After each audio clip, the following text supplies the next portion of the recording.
আমার আজকের রেসিপি বেগুন পোড়াও না, টমেটো পোড়াও না, একদম আলাদা স্বাদের একটা সবজি যেটা রুটি ভাতের সঙ্গে খেতে অসাধারণ লাগে।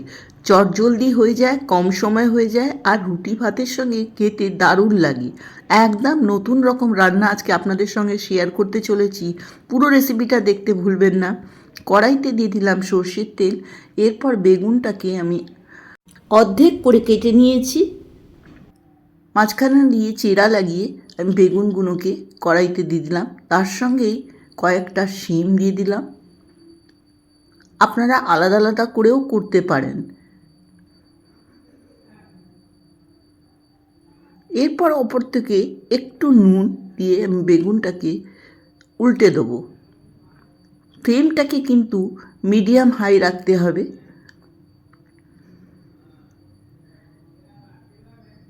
এপিট ওপিট করে দেবো শিমটাকেও আমি। শিমটা যতগুলো হয়ে গেছে সেগুলোকে আমি একবার দিয়ে উঠিয়ে নিয়ে এরপর দিয়ে দিলাম কয়েকটা টমেটো। যদি একটু টক বেশি পছন্দ করেন তাহলে টমেটোর মাত্রাটা একটু বাড়িয়ে দেবেন। আমি এখানে 2টো টমেটো নিয়েছি। এরপর এপিট ওপিট করতে হবে যতক্ষণ না সবজিগুলোর রং পাল্টায়।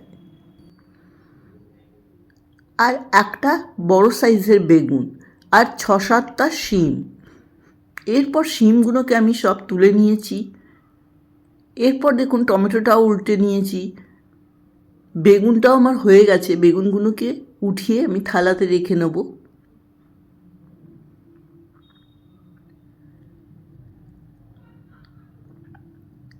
আমি কিন্তু মাঝে মাঝে ঢেকে ঢেকে করেছি, আপনাদেরকে এটা দেখানো হয়নি। সেই জিনিসটা আপনারা মাথায় রাখবেন, একটু ঢেকে এই বেগুনটাকে সেদ্ধ হতে বা ভাজতে দেবেন।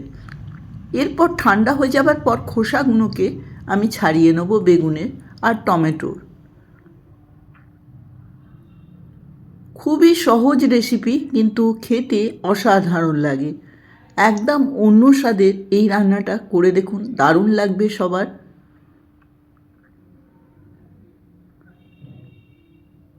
আর আজকের রেসিপিটা যদি আপনাদের ভালো লাগে অবশ্যই বলবো লাইক আর কমেন্ট করে জানাবেন কেমন লাগলো এই নতুন রকম রেসিপিটা। আপনাদের সঙ্গে কিন্তু আমি নতুন নতুন রেসিপি শেয়ার করি, আপনাদের কেমন লাগে সেটা আমাকে অবশ্যই জানাবেন।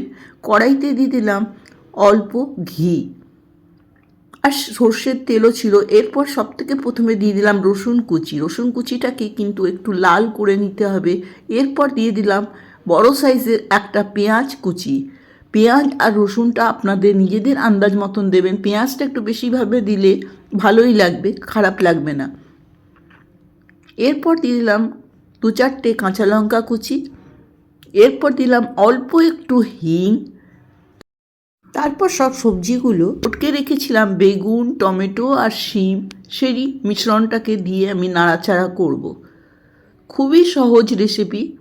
আর যারা এখন পর্যন্ত আমার চ্যানেলটিকে সাবস্ক্রাইব করেনি তাদেরকে বলবো প্লিজ সাবস্ক্রাইব করে বেলটাও অন করে দেবেন, তাহলে নতুন রান্না আপলোড করলে কিন্তু সবথেকে প্রথমে নোটিফিকেশান আপনাদের কাছেই পৌঁছে যাবে। দিয়ে দিলাম স্বাদ মতো নুন আর অল্প একটু হলুদ গুঁড়ো, অল্প একটু কাশ্মীরি লঙ্কার গুঁড়ো কালারটাকে দেখান ব্যালেন্স করার জন্য। এরপর নাড়াচাড়া করে নেব।